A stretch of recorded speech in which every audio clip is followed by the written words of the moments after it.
Azinhal e o conjunto de pessoas que foram de outras localizações para essa unidade, portanto, dinamizaram ali aquela aldeia ali ao lado. Porque, de outra forma, há um problema de acesso à habitação que também quero aqui destacar. E o outro tem a ver com, porventura, a rentabilidade do investimento.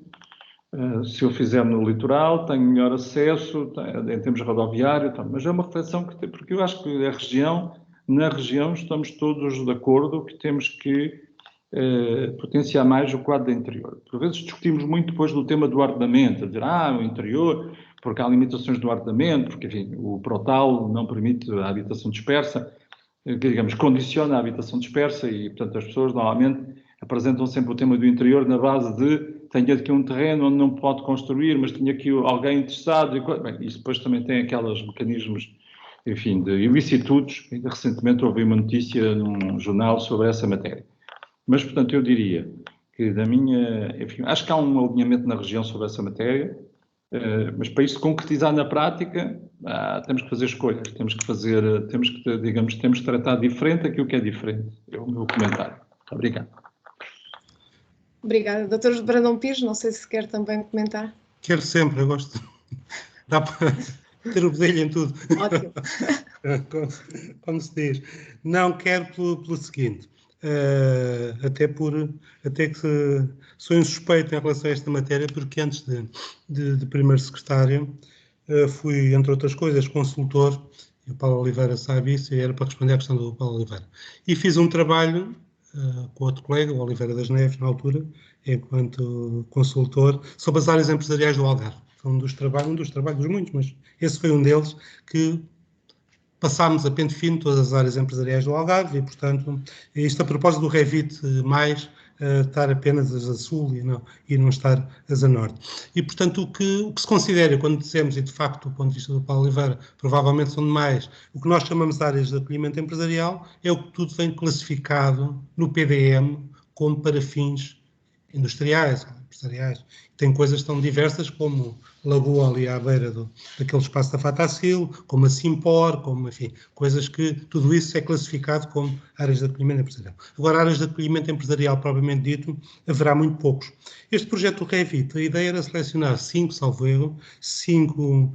áreas empresariais para lhe dar um upgrade em termos de sinalética, em termos de modernização, em termos de diversas tipologias. Algumas mais congestionadas, algumas, de certo modo, já abandonadas, como a de Vila Moura, foi uma das selecionadas, outras mais modernas, mas ainda pouco dinâmica, como Tavira, enfim. E acabaram por ser selecionadas, não foram as melhores. Eu até tiro esta minha capa de primeiro secretário, porque na altura, e pelo trabalho que fiz, e atualmente também reconheço, a melhor área de acolhimento empresarial do Algarve, do ponto de vista da concepção, da gestão, é precisamente a da Algesur, que o Paulo Oliveira é responsável. E, portanto, que é muito boa, está muito bem concebida, está pensada como deve ser. Há um regulamento assertivo do que é que deve ser uma área empresarial. Agora, o exemplo de Tondela do José Apolinário pode-nos ser inspirador para algumas coisas. E acho que é fundamental haver áreas de acolhimento empresarial no Algarve. Porquê? Porque o mercado está mais que visto que não resolve o problema. A disputa de solos, qualquer espaço disponível, qualquer bloco de apartamentos é mais atrativo do ponto de vista do lucro do que uma área para acolhimento empresarial. Portanto, temos que retirar determinados espaços do mercado, dar-lhes condições de acolhimento e colocá-las em condições vantajosas face a uma estratégia que está definida pela região e que nos interessa, neste caso, diversificar a atividade produtiva. Temos que ter os nossos instrumentos e um dos instrumentos para isso são estas áreas de acolhimento empresarial. Portanto, acho que o Paulo Oliveira tem razão, mas não foi por isso, aquilo não foi bem um concurso tipo Eurovisão, o Paulo Oliveira, de escolher as melhores. Se fosse, a Algesur ganhava, de certeza. É isso só. Muito obrigada. Não sei se há mais questões. Não vendo, eu tenho uma também, já agora gostaria de aproveitar este momento e muito relacionado com a área, não só com a área da modernização administrativa, mas também do financiamento da modernização administrativa. Há aqui uma questão que me vai preocupando já desde o início deste quadro comunitário, mas talvez também do anterior também, precisamente por aquilo que o Dr. Brandão Pires referiu e descreveu tão bem, como um cidadão, um empresário que precisa de ir à administração pública e não tem que, isto na minha opinião, não tem que saber se o serviço é municipal, se o serviço é da administração central e depois anda a fazer, no fundo, de moço de recados, não é? Porque vai buscar o documento para entregar do outro lado, etc. Portanto, eu acho que há necessidade de um investimento muito grande ao nível de interoperabilidade entre os diferentes níveis de administração, de toda a revisão dos processos, ao nível também do atendimento, que aí já temos feito um caminho muito nesse sentido de criar essas sinergias, e o que eu vejo é que do ponto de vista de financiamento, conforme o modelo está neste momento definido, em que existe aqui os POs setoriais financiam a administração central, isto no caso da moderação administrativa, os POs regionais financiam a administração local, se não sentem que este modelo de financiamento poderá prejudicar de alguma forma esta criação de sinergias entre a administração central e a administração local e até mesmo entre as diferentes administrações locais de diferentes regiões. E, portanto, até que ponto sentem que este modelo de financiamento nos próximos períodos de programação poderiam e deveriam ser revistos? A pergunta é para os dois.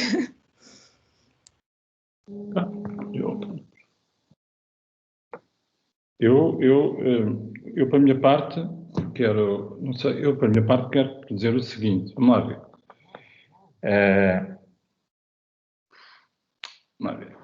Parece-me que os POs setoriais e que o PRR também têm que financiar esse acesso a uma administração eletrónica e uma administração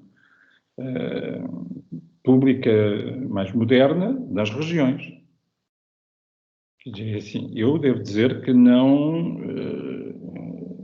Enfim, eu sei que sou dirigente da administração pública, mas como cidadão não me parece nada razoável que o Estado olhe para os financiamentos na seguinte base. O PRR e os POs setoriais são decididos aqui em Lisboa. Bom, quanto muito, Lisboa e Porto. E, portanto, decidimos aqui entre nós. E o resto do país governa-se com os POs regionais. Isto não me parece um ponto de partida correto. Pronto. Eu julgo que aquilo que são, digamos, estrutura base do ponto de vista nacional tem que ser financiado quer no PRR, quer pelos POs setoriais. Bom. Segundo, enfim, eu julgo que os municípios têm vindo a assumir a responsabilidade de espaços do cidadão.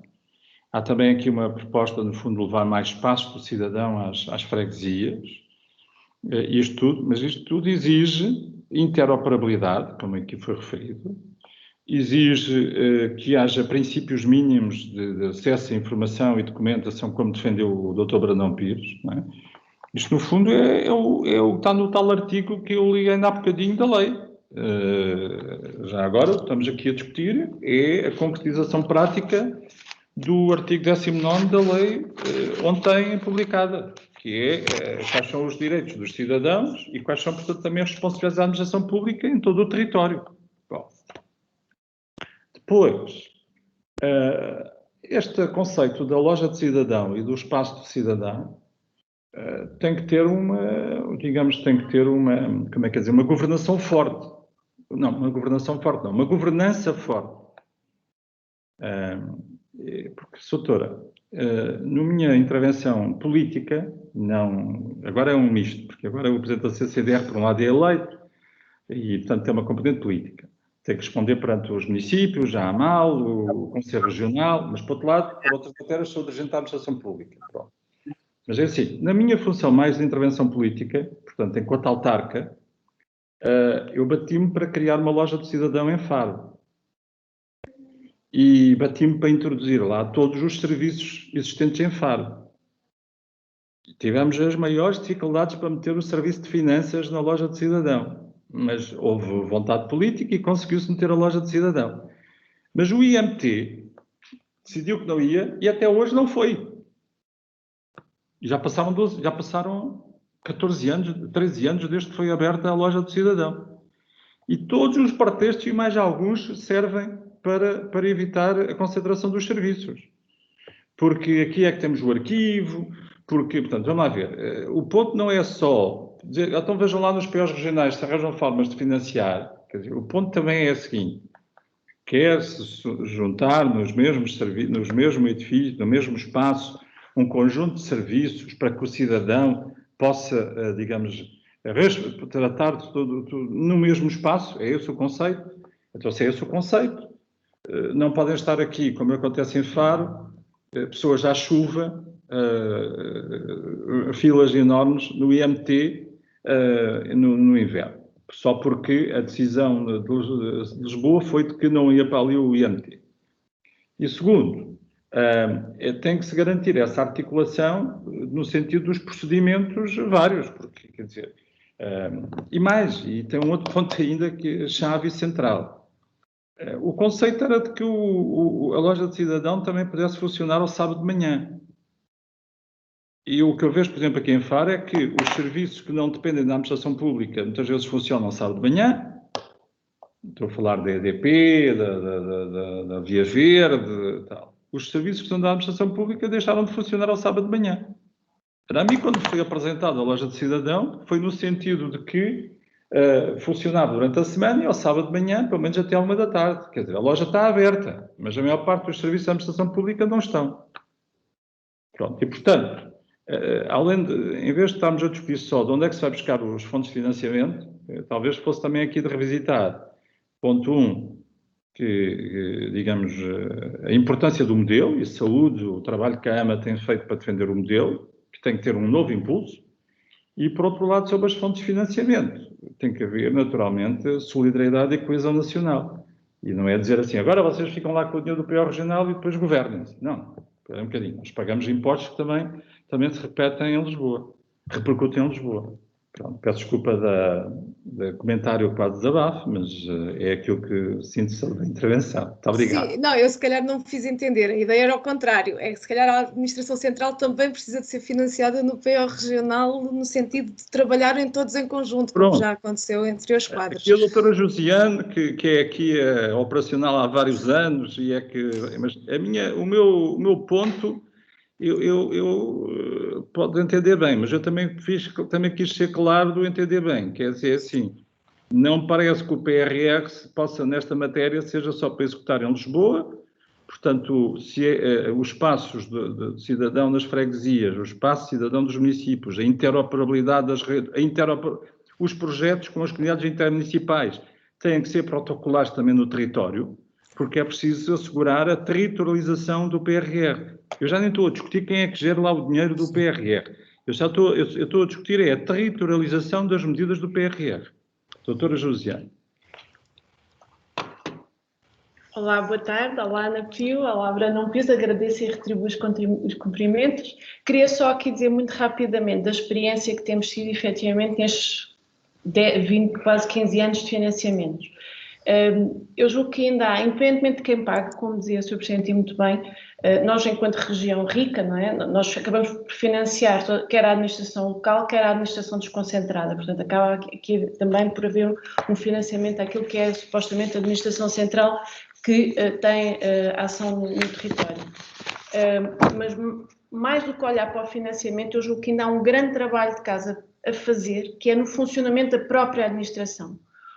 Há que refletir quais as ligações que ainda não estão a ser feitas, porque a grande maioria dos projetos que nós continuamos a financiar tem a ver, salvo exceções ao nível das autarquias locais, que efetivamente aqui há um grande trabalho de rede, quer de ligação entre os municípios, formulários comuns, a prestação de um serviço homogéneo no território, continuamos a sentir que há uma grande aposta para dentro.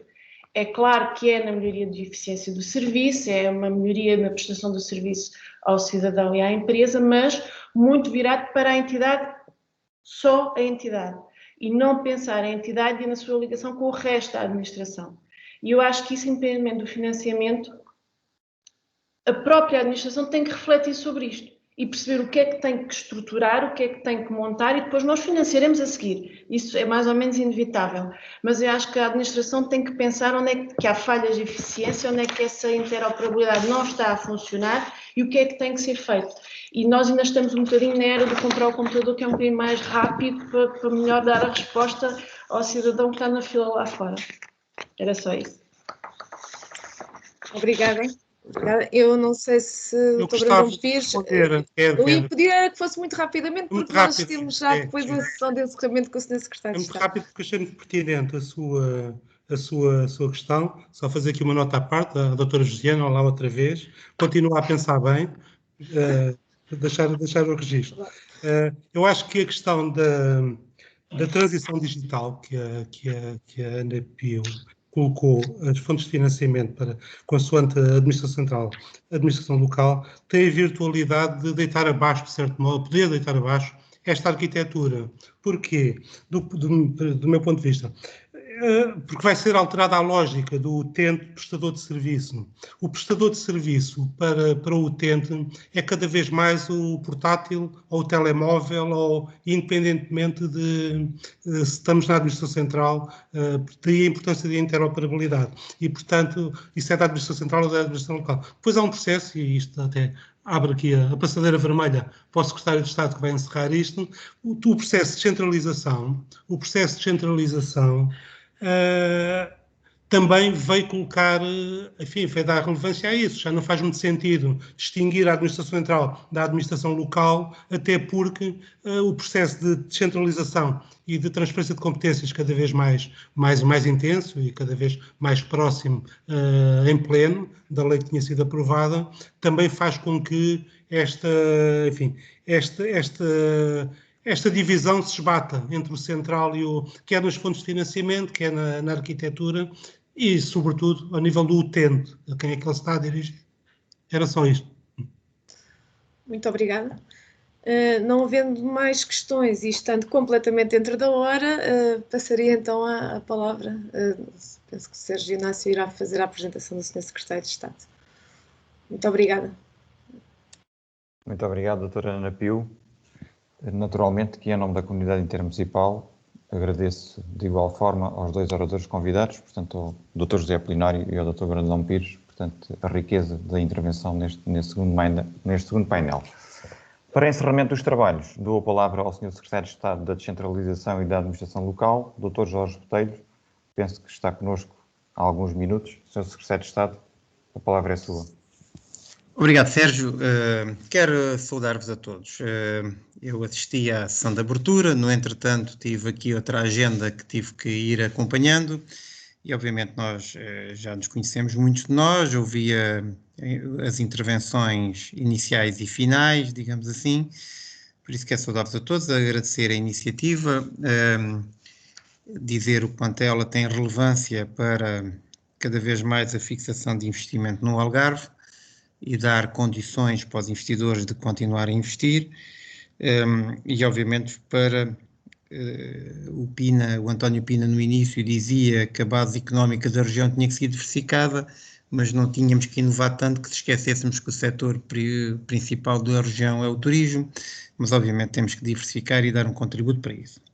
Eu não vou fugir ao tema para o qual me foram convidados, irei introduzir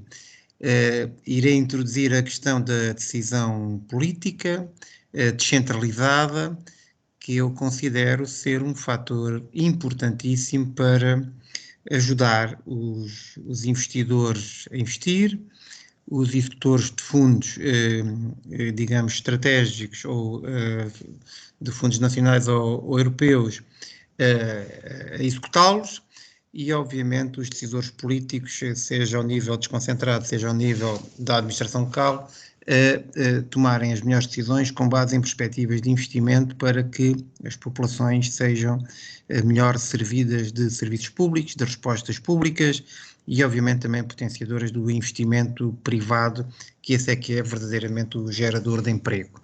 Emprego, que eu diria que é o fator essencial de sustentabilidade de qualquer economia ou de qualquer comunidade, porque havendo emprego preferencialmente bem remunerado, obviamente, nós podemos ter todas as questões de sustentabilidade, eficiência e, acima de tudo, atratividade dos quadros, e pondo aqui a denominação atratividade dos quadros na questão da atratividade per si, mas também da manutenção daqueles que estão, que têm que ter condições para se manter, porque isso também é uma forma. Nós temos de trabalhar permanentemente como região a sul de Portugal para mantermos os quadros que escolheram esta região e que cá estão, e atraí-los e até potenciando aqueles quadros, se houver condições para isso, que saem até da nossa Universidade do Algarve, que são altamente qualificados e até diversificados.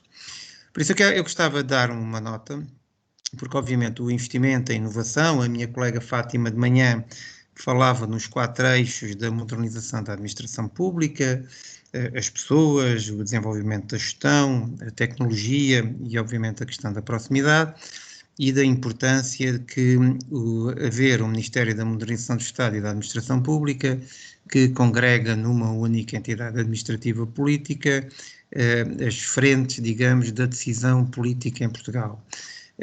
A questão da administração pública no seu todo e da administração local também integrando na mesma, digamos, estratégia. Sendo certo que, até por imperativo constitucional, o poder local goza de autonomia, e gozando de autonomia resultante através de um processo democrático de eleições livres, obviamente a questão da autonomia do poder local é um valor em si no quadro constitucional português, e obviamente é um poder público que tem que ser tido em conta pela sua especificidade no processo de determinação de orientações de investimento e outras que é necessário ter. Agora, nós não podemos desenraizar a questão do investimento e do enorme desafio que temos de modernização da administração pública, obviamente nas lógicas só centrais, também há lógicas locais. E a questão que falavam da aplicação dos fundos é absolutamente determinante, havendo critérios que têm que ser facilitados para que eles possam ser bem aplicados. Já nos basta a questão da enorme complexidade do nosso contrato, nos contratos públicos, isto é, toda a legislação da contratação pública que tem enorme complexidade, que está carregado de garantias de livre concorrência e outras, mas obviamente também a questão da forma da decisão. E o que está em curso é aquilo que nos parece um bom modelo de decisão a nível regional.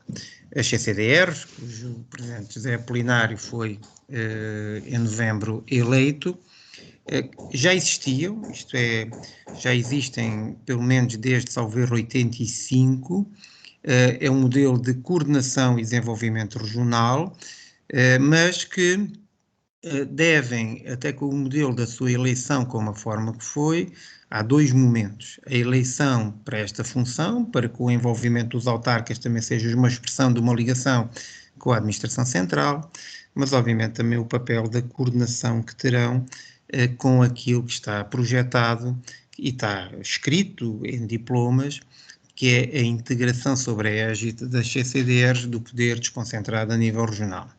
O que é que se pretende, ou qual é a ideia com um modelo ou com outro? É a celeridade nos processos de decisão e na assunção a nível regional das plataformas de decisão.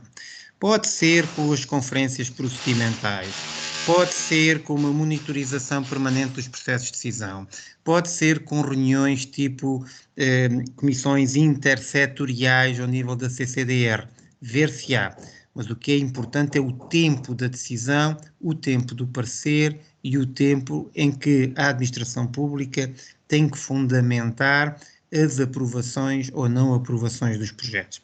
Isso é importantíssimo para a atratividade do investimento. Por isso, a lógica da desconcentração administrativa ou da desconcentração de poderes alicerçada em poderes regionais, isto é, nacionais, desconcentrados na região do Algarve, e a sua aglomeração por NUT 2 à volta da sua CCDR é um processo que está em curso e que terá, penso eu, efeitos muito benéficos, porque obviamente haverá um ponto centralizador que serão as CCDRs, que aglutinará os poderes desconcentrados na região sobre uma determinada orientação, obviamente política e de gestão, Mas eu penso que a questão da eficiência, a questão da resposta rápida, a questão do processo correto, a questão da otimização dos recursos disponíveis no próprio quadro regional pode ser um fator importantíssimo para os investidores e também para os agentes políticos que muitas vezes atraem investidores à escala local e que é preciso, digamos, ter um chapéu de, digamos, de trabalho conjugado com a administração regional devidamente representada, como é o caso. Por isso eu diria que a complementariedade entre aquilo que é a ação do Governo Nacional com aquilo que é o plano à volta das CCDRs de uma desconcentração e aglutinação de poderes à volta da CCDR e depois aquilo que são os poderes, que é a terceira vertente, que está neste momento em curso, que é a descentralização de competências para os municípios por parte do Estado Central, digamos que são fatores críticos de sucesso para quê?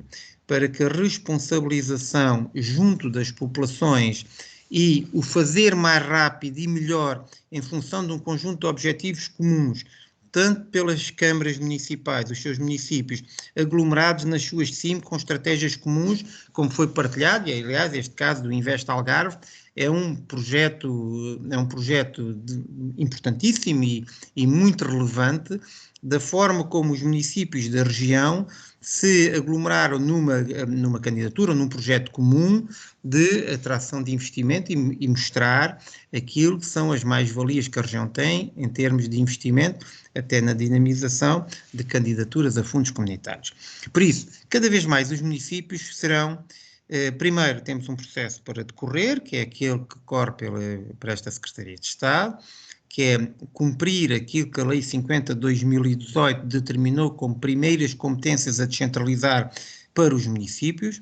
Também é importante que os municípios aceitem o desafio, porque não basta dizer que somos regionalistas, não basta dizer que acreditamos no força do poder local, não basta dizer que, como se costuma dizer, se nos dessem esta competência, isto era exercido facilmente, porque nós aqui conseguimos justificar muito melhor e aproveitar melhor os euros, que o Estado gasta às vezes muito em função da proximidade.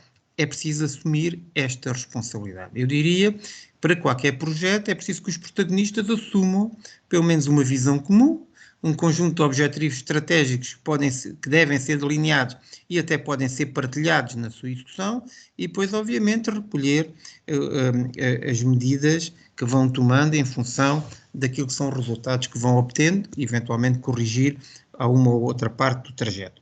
Por isso, eu diria que esta descentralização que está em curso, com muitas competências, são cerca de 20, 3 delas estão diferidas para prazos máximos de março de 2022, Educação, Saúde e Ação Social. Agora não é um pacote fechado. Digamos que este é o primeiro pacote da descentralização e eu diria que é um pacote, e aliás há 4 competências até que estão no âmbito das CIM, e nós sabemos que a aprovação da assunção dessas competências por parte das CIMs em termos de descentralização requer a unanimidade da própria CIM de querer aceitar essa competência, coisa que até muitas vezes não acontece por interpretação ou opção política de um ou outro autarca e ficamos, como costuma dizer, no meio da ponta. Por isso, este é um trabalho de acreditar, é um trabalho de concertar e é um trabalho de otimizar o plano local, o plano desconcentrado, neste caso das CCDRs, e, obviamente, o plano nacional. Nós sabemos a importância que as CCDRs têm na questão dos fundos comunitários.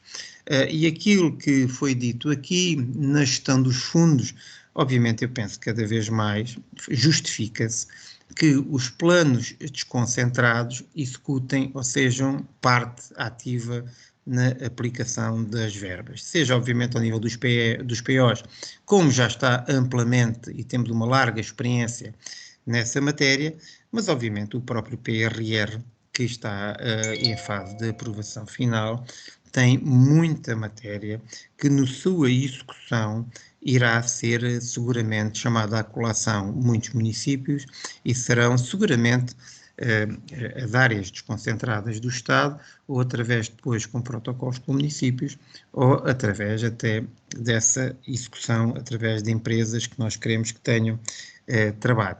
E, por sua vez, a questão desta descentralização com o papel reforçado dos municípios e a execução plena que todo o gestor do PO, como é o caso do Zé Apolinário, tem, de executar metas, percentagens, fases e a pressão que tem em cima para que isto seja, nomeadamente agora ao nível do quadro comunitário que está a terminar e depois seguramente com as metas do PRR, a pressão é enorme e nós temos que agilizar procedimentos.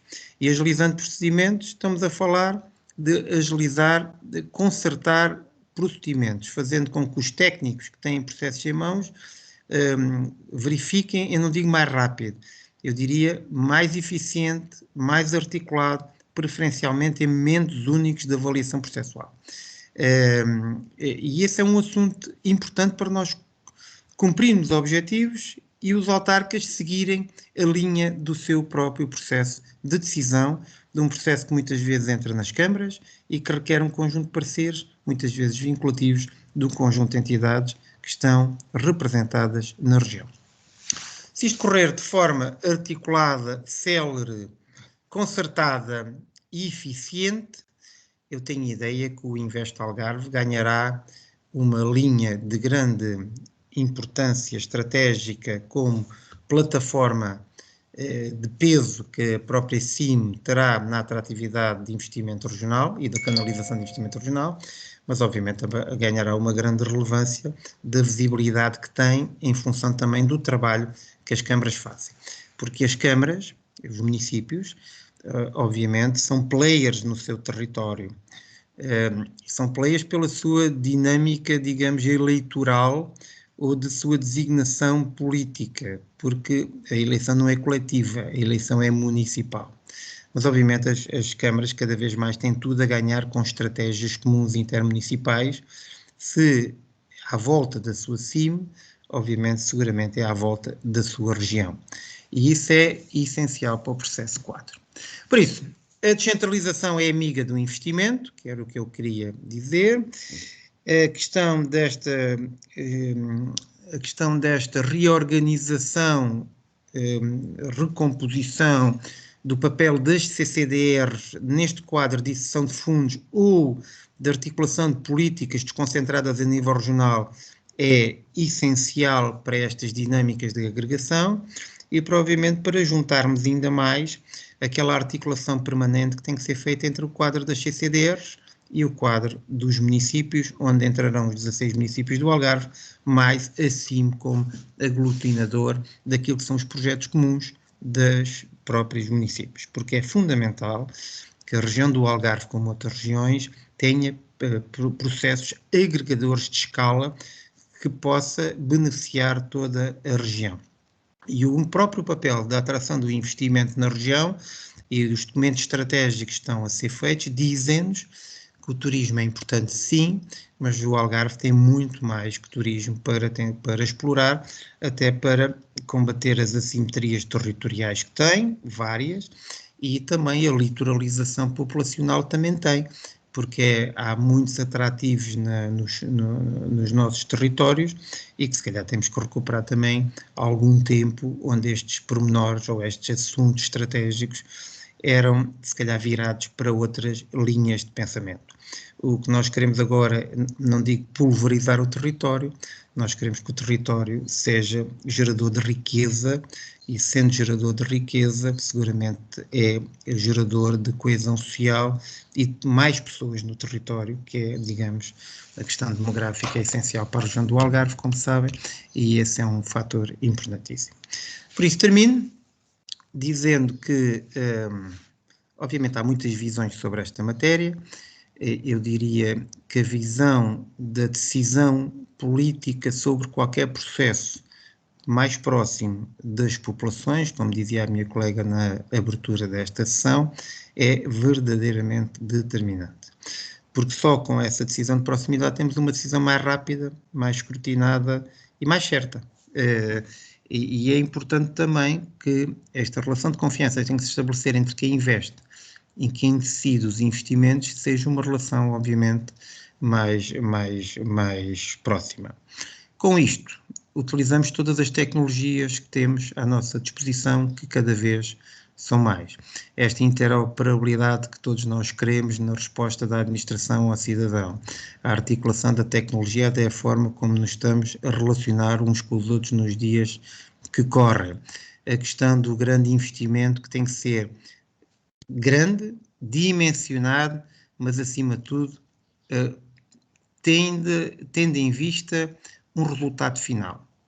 Isto é, a atomização de respostas digitais que depois não levam a caminhos comuns, digamos que eu diria que é um caminho a evitar, porque a interoperabilidade só se faz com conjugação de esforços para que o resultado com os mesmos meios dê um resultado mais produtivo para todos, numa plataforma, digamos, conjunta, e não digo única, numa plataforma conjunta, onde os sistemas liguem, as plataformas liguem e todos comuniquem mais ou menos dentro do quadro da concorrência livre, onde diria as conversas fluem e os processos de decisão sejam ágeis e que não tenhamos, nem que seja isto, não tenhamos um processo de decisão falhado ou a demorar, porque há plataformas que não comunicam umas com as outras.